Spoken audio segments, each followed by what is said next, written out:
last two boxes. Of course, we have a box on key metrics that will come in towards the end, but these two main boxes, and like I always said, the revenue streams and the cost structures will really help us identify whether we are on the right track of business building profitable business model. Before I go into this, let me do a quick test with you and figure this out. And I'm sure you have answers to the question that I asked, but I'm still going to ask it. And there are three fundamental questions that you have to ask, because you are planning to give in your mind, better pizza, a bigger pizza at a lower cost, right? While it sounds very romantic to be able to do that, and you believe that customers are going to buy this, let's put the numbers and let's do a quick math on this. Now, the three questions are: who gets the cheese cheaper, you or your big competitors like Domino's and Pizza? Who gets vegetables cheaper, you or your big competitors like Domino's and Pizza Hut? And who gets the pizza base cheaper, you or your big competitors like Domino's and Pizza Hut? All the three answers are obvious. Your competitors are getting it at a much lower price, because one, they are big, they buy in big quantities, whereas you are small and you tend to buy in small quantities. Now, does it make sense to buy something which is more expensive than your competition and try to sell it cheaper than your competition? So who's going to be losing money in the long run? Unfortunately, My Mom's Pizza is not going to be greatly profitable if you follow this model. So in your mind, when you're looking at a possible business model to build, keep this in mind, that always selling cheaper than your competition is not advisable.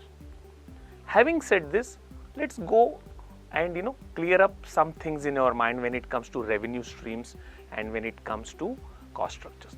The revenue streams for My Mom's Pizza Place are fairly obvious, because you will get money from primarily selling pizzas, but you can get additional revenues by selling cookies, by selling cold drinks, by selling ice creams.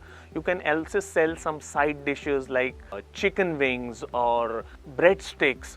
Okay, now these are the things that people tend to buy, and please understand, your customer is the one who's looking out for fusion as well as indulging in different tastes. So you have a big freedom to experiment with your menu on your pizzas. So you can build as many revenue streams as possible, because you are not bound by any rules that probably your big competitors have. Have you seen any of these big competitors sell ice creams? No, but you still can sell ice creams. So be smart, understand your customer well, and see what are those additional things my customer is going to buy from me, and sell him that. The cost structure is where I think you need to be more careful, because remember, you have 4 solutions. One, you may want to set up a pizza store. One, you may want to set up a cloud kitchen where you just supply pizza. And third and fourth is obviously a YouTube channel or a book that you want to sell. So let's keep the third and fourth options aside. What are the cost elements that go into making these first 2 options? And this is what will help you choose what it is. Remember, if you want to set up a pizza store, which is a very good thing if you want to do, it will have a very high capital cost. That means you may need to spend money to either rent a big place, do up the interiors, put up a big signboard over there, hire, people with uniforms, and overall create a great ambience for your pizza. So it's going to be a lot of money that you need to spend upfront. Then there will be a fixed cost, because you will end up paying a rent, you will end up paying salaries, you will end up paying so many other things even before you sell your first pizza. Just flip the model and say, do I really need a store now to sell my pizzas? Because remember the unique value proposition. What is the customer wanting? He wants indulgence, he wants certain kind of fusion. Obviously, you are going to be delivering the pizzas, right? So that delivery is going to be a very important part of your pizza experiencing thing for your customer.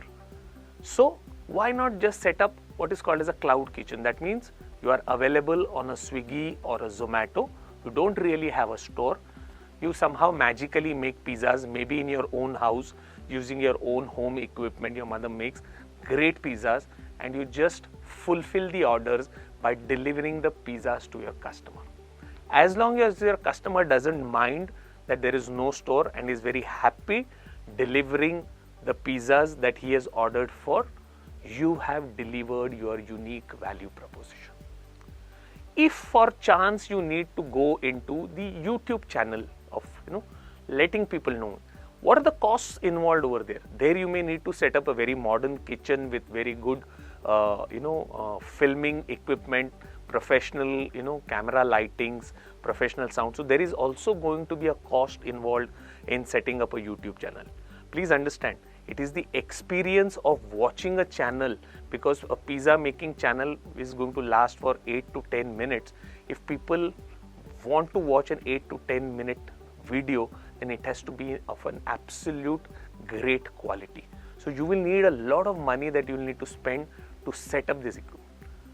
The final decision of what you want to do with My Mom's Pizza Place, because you are not bound. Please understand, this is a solution product fit that we are trying to discuss. Solution we already have. We want to see if it can be made into a product.